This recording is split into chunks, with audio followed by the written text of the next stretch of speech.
ऊंचे पहाड़ों के बीच एक छोटा सा गांव था। सुबह होते ही सूरज की रोशनी बर्फ से ढकी चोटियों को सोने की तरह चमका देती थी। नीचे बहती नदी के किनारे लकड़ी के घर थे और हवा में चरवाहों के गीत गूंजते थे। उसी गांव में एक लड़का रहता था। नाम था अहमद। वो बहादुर था, लेकिन दिल बहुत नरम था। उसे जानवर और परिंदे बहुत पसंद थे, खासकर बाज। वो अक्सर आसमान की तरफ देखता और कहता, काश मैं भी इन परिंदों की तरह आजाद उड़ पाता। एक दिन अहमद जंगल में लकड़ियां इकट्ठी करने गया। अचानक उसे एक हल्की सी आवाज सुनाई दी, जैसे कोई दर्द में हो। वो दौड़ कर गया तो देखा एक जख्मी बाज जमीन पर पड़ा है। उसके पंख जल चुके थे और पास में जाल बिछा हुआ था। अहमद ने जाल काटा, बाज को अपनी चादर में लपेटा और घर ले आया। दादाजी ने मरहम लगाया, दाना दिया और बोले, बेटा याद रखना, जो भलाई करता है उसे हमेशा उसका फल मिलता है।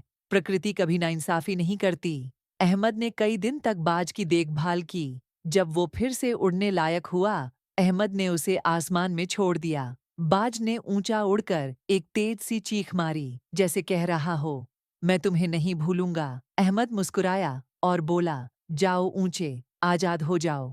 कुछ महीने बीत गए। एक दिन गांव में खबर फैली कि पहाड़ के उस पार कामिल खान नाम का एक लालची व्यापारी परिंदों को पकड़कर शहर में बेचता है। अहमद को बहुत गुस्सा आया। उसने तय किया कि वो उसे रोकेगा। उसने थोड़ा खाना, पानी और दादाजी की लकड़ी की छोटी छुरी ली और अकेला पहाड़ पार करने निकल पड़ा। रास्ता बहुत खतरनाक था। एक तरफ गहरी खाई, दूसरी तरफ नुकीले पत्थर। रात को ठंडी हवा चल रही थी और दूर से भेड़ियों की आवाज आ रही थी। अहमद ने आग जलाकर रात बिताई, लेकिन सुबह आंख खुली तो देखा व्यापारी के आदमी उसे पकड़ चुके थे। उन्होंने अहमद को एक पुरानी सुरंग में बंद कर दिया। सुरंग अंधेरी और ठंडी थी। दीवारों पर जंजीरें लटकी थीं। अहमद ने दरवाजा खोलने की कोशिश की, लेकिन ताला बहुत मजबूत था। वो थक कर बैठ गया और ऊपर देखा। दीवार के एक छोटे छेद से नीला आसमान दिखाई दे रहा था। उसने कहा, मैंने तो सिर्फ भलाई की थी, क्या अब मैं कभी आजाद नहीं हो पाऊंगा?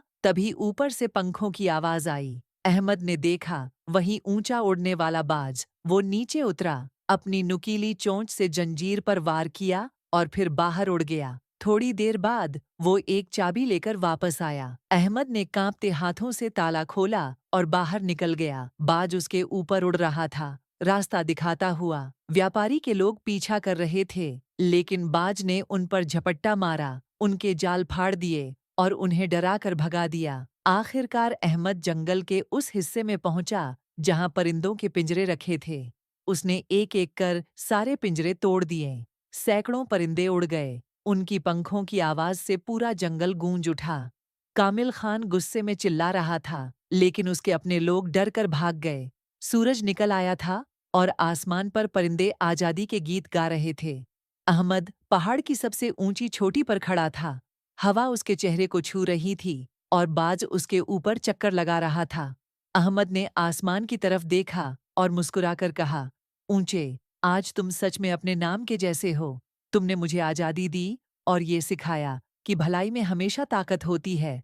उस दिन पहाड़ों के बीच एक नई कहानी गूंज उठी, एक लड़के की जिसने एक परिंदे को बचाया और एक परिंदा जिसने उस लड़के को। क्योंकि भलाई कभी बेकार नहीं जाती।